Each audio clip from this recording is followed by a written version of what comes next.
every week at Business at Breakfast, one of the members gets the opportunity to share with the group further insights into their business. And based off me pulling them out of out of the crowd, not knowing in advance, and me giving them a couple of parameters.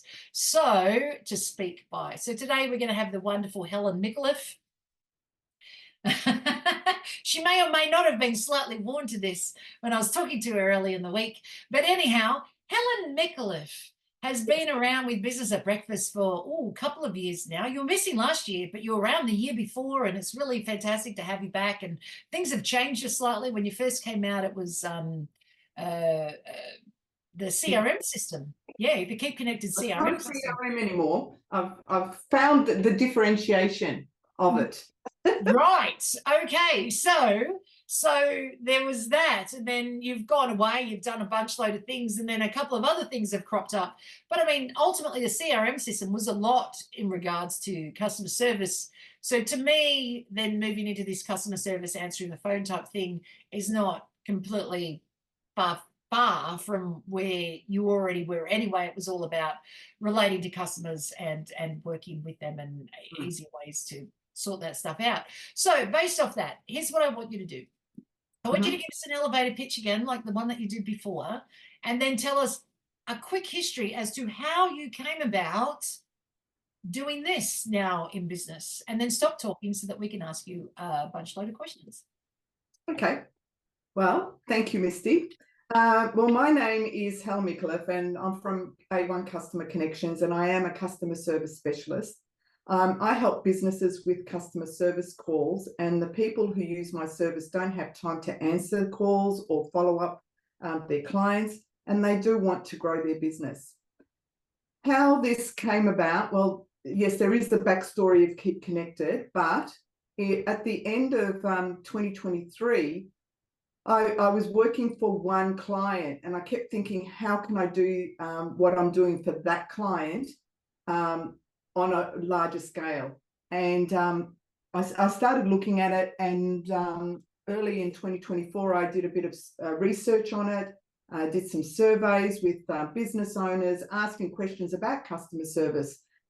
And it was really interesting to sort of hear everyone was having the same problem. They know that customer service and making calls to their clients is very, very important, but they just didn't have the time to do it. So then when I said, well, what if you had someone that could do it for you, that duplicated exactly you and your business and, you know, the personality of your business, and that could communicate to your customers in a specific way? Would that be of benefit to you? And because that's what I'm looking at doing. Well, lo and behold, I picked up a few clients just by doing that survey, and it's gone from there. How the backstory of that, and Lucia knows because I used to be a Nutrimedics consultant many, many years ago, started back in 1978, and we were taught follow-up is the key. You've got to follow up. And network marketing, as it's called today, what was it back then? I know whatever it was called back then. Follow up, regardless of whether it's network marketing or traditional businesses, that's the secret. My husband and I built a window cleaning business based on what I'd learned through my Nutrimedics days, and we built it on a part-time basis from $0 to $350,000 over a period of time, purely by just keeping in contact with our clients on a regular basis. Every 3 months, they would get a call, whether they were going to book with us or not. And so I look at that, and especially in this day and age with digital, everything is so digital and everything is so automated. And to stand out to me from the crowd is be a bit more personal. And that's what I do, and that's what I love. And I actually really, really enjoy it. If someone gives me a database of names and they want me to sort it out, I'm in heaven. I love it. I love sorting it out. I love working out how to contact people. And I come up with bright ideas. With one client that I had, just as a story, I was driving around, and Black Friday, you know, at the end of the year in November, Black Friday sales were everywhere. I'm thinking, how can we use that? How can we do a Black Friday special? It was for a window cleaning company.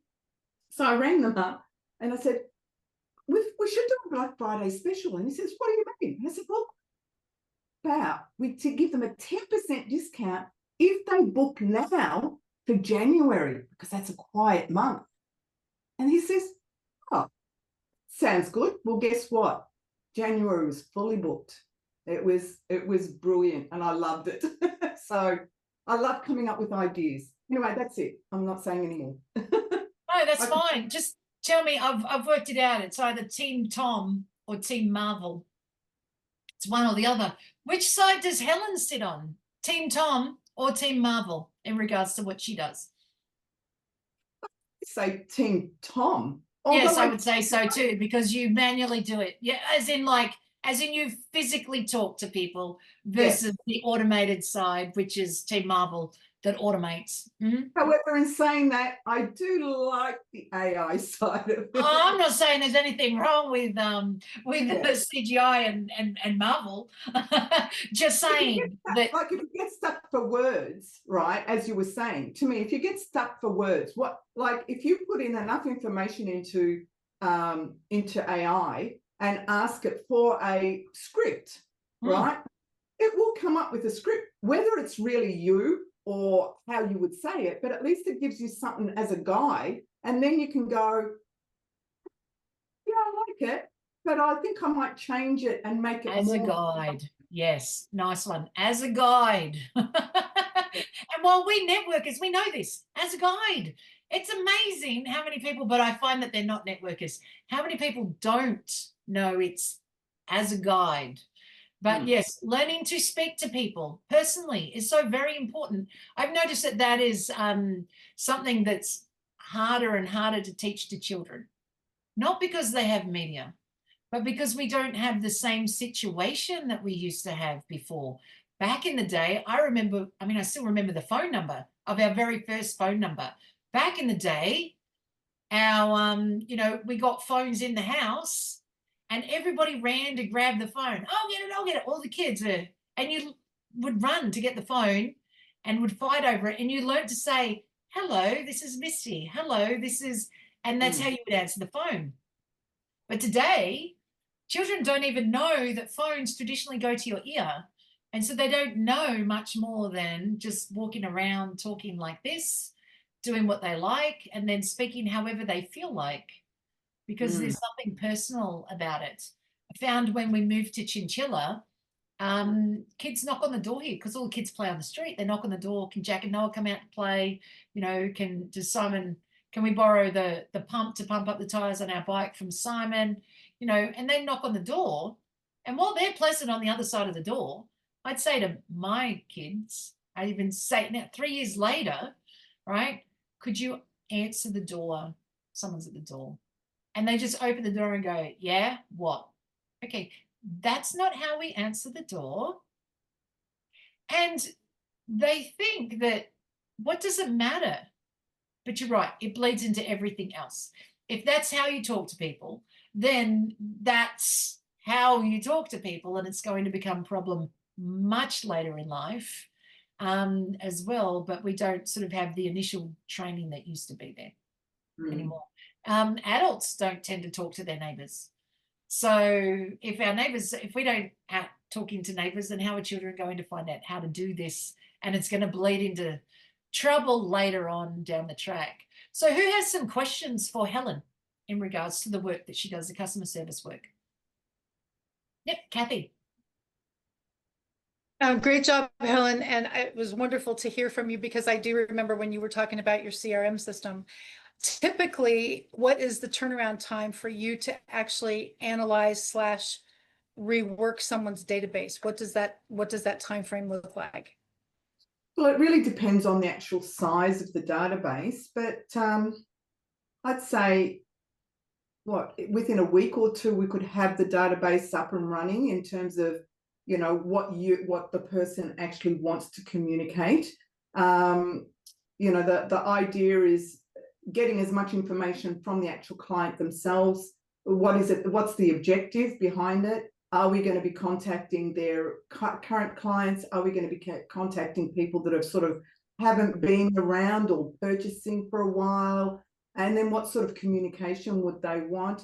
Yeah, maybe a week or two. Yeah, and it just depends really on the size of the database and everything. If you don't mind, I would like to say the CRM never sat right with me with my Keep Connected. It is actually a customer contact manager app, and that's what it is. And It's a CCN. yeah, and it just funny. I was actually, it was funny. It was just through a one-to-one with another client, another person that was referred to me.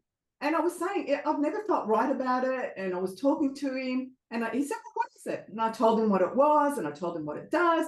He said, oh, it's actually a customer contact manager app.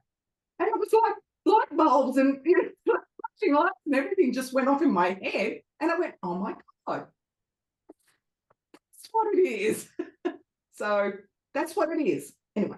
It's interesting. Thank It's you. interesting, though, that the more that you speak about it, the right words end up coming into play. If you practice speaking about it, even if you're saying things that it doesn't sit right with you personally because you're the inventor, but from the customer side of it is eventually the right words come out because you're practicing the customer. A potential customer, someone who the audience is hearing and going, oh, you know what it sounds like to me. And then it goes from there. Interestingly, I was listening to Darren Daly today. So it's Darren Hardy's like daily little video snaps that he has out. And he was saying in regards to doing surveys and asking customers what it is that they would like moving forward. And he said, you know that customers are consumers, not inventors. It's not always a good idea to ask them what they would like. But after you've invented it, it doesn't hurt to then let them know what you're doing so that they might end up with a few words of how they describe it to be moving forward as well. And just on that, like the differentiation now is really good because when I'm actually talking to a client, like one of the clients that I had, they were still just using spreadsheets. And I said, can you tell me why you still use? They said, we haven't found a system that really does what we want. And all they wanted, that they are quite a large training office and they do first aid training. And all we wanted was a way of actually just, putting the names into a system, and then it comes up every 12 months when they're due to have their certificates updated to get in contact with them. And I said, oh, I've got something. I showed it to them and they just love it because that's all they wanted. They didn't want a CRM. They wanted a customer contact manager app. And so the great thing now is when I'm talking to anyone that maybe doesn't have a system in place, I can actually talk to them. Do they need one? Do they need the other? Or do they need both?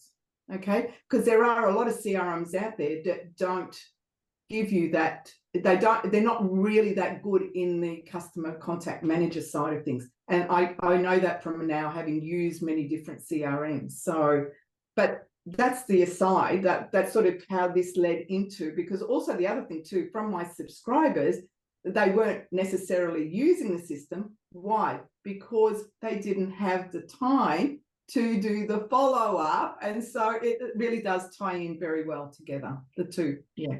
And that's having the management system and going, now I know what I can do. But now I know why I'm not doing, because I don't have time. It's like when I say, so I teach classes on how to utilize networking, right? Get a notebook that you write all your notes in and write a list of everybody that's there. And then at the end of that meeting, get a small notebook and only with the date of the event, the name of the event, write a complete list of the people that are there, but with no notes. And of course, this will refer back to actual physical notes that you may have done.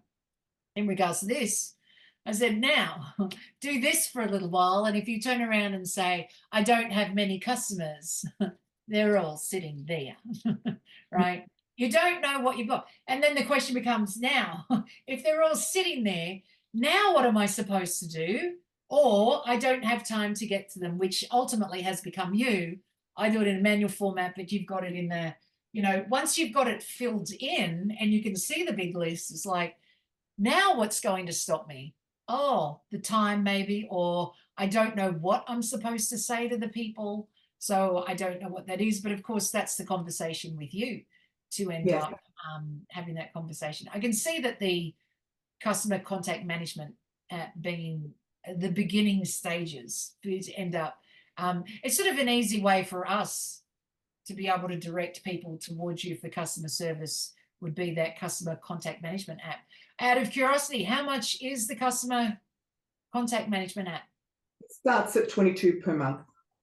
Oh, okay. $22 per month. There you go. Get You get a discount if you do it in 12 months. So there you go. Yeah, that's always the way, right? Just pay for it in 12 months, probably costs about $200 is my guess, Yeah. but I'm not sure. There you go. There it is. All right. Well, thank you very much, Helen, for being our speaker today. And thank you, Welcome. audience, for being part of the conversation as well. I think you've given us, it's definitely a topic that makes us start to think about what are we doing, you know, how do I do things and how do I collect them? And I've got all the data, but, you know, not really sure how to do that. I know when I go to like meetings where it's like connect with everyone on LinkedIn. So you connect with them on LinkedIn, but then how do you remember who that was? I've now fallen into a system of every time I've connected with someone on LinkedIn, I immediately message them and say, hey, it's really great connecting with you. I notice we've got, you know, a number of mutual contacts, something like that. So it falls into that email message section. Then I know who I've connected with recently and I can go back. Or it might be, hey, it's great connecting with you. We're in whatever that group is together, so that then I can go back. But when I just connect and do nothing, who is that? Yeah. Can I say something? Just recently, actually, I was referred to a girl called Janine anyway. And when we finally, we'd only spoken over the phone, but I looked her up and I looked her up on LinkedIn and I looked at, well, she looks really familiar. Anyway, in my CCM, I looked it up. And guess what? In 2023, we were at Be Connected World at a networking meeting. And I think we were going to get together as a one-to-one and never quite got round to it. So when I was on the call to her, I said, you know, I looked it up and I said, mates, and I told her, and it was really good. So there you go. That's neat. That happened to me a week ago too. Same sort of thing. Yeah. That's neat. Yeah. So you can store, you know, the important thing, it's like, to me, I remember that's what we were taught. Record things, record that they just got married, record that they've just had a baby, record all these things, because then when you pick up on the conversation, you can go, how's your little baby? And they think you're the best because you've remembered something. Yeah, you've got a cheat kit card, or at that time that's all we had, but it's all right. Not many people do that. And to me, I think that's, I think that's special. That makes them feel special. And that's the whole idea. Make your customers feel like VIPs. Anyway. Yeah. I've got a book, retail something. It's a retail book, but it's on customer service. And the girl who wrote it, she said that she started in customer service at a hairdresser's. And she wasn't a hairdresser. She just literally answered the phone, made the tea and coffee for whoever came in and sat them down at a chair. So she was young. She said, I got out a notebook and I would write down the person who it was and how they liked their tea or their coffee. She said, then after a while, they'd come back in and then I'd realize I had these notes. So I could just make them the tea or the coffee and they'd go, she's amazing. And she said, and ultimately, I kept a job over everybody else simply because I knew how the customers had their tea and coffee. She said, because I just wrote it down on a notepad. And it's so small, but it's so impressive and it makes a massive difference as how things. So she stopped asking what they wanted and she'd just present. And that's really neat.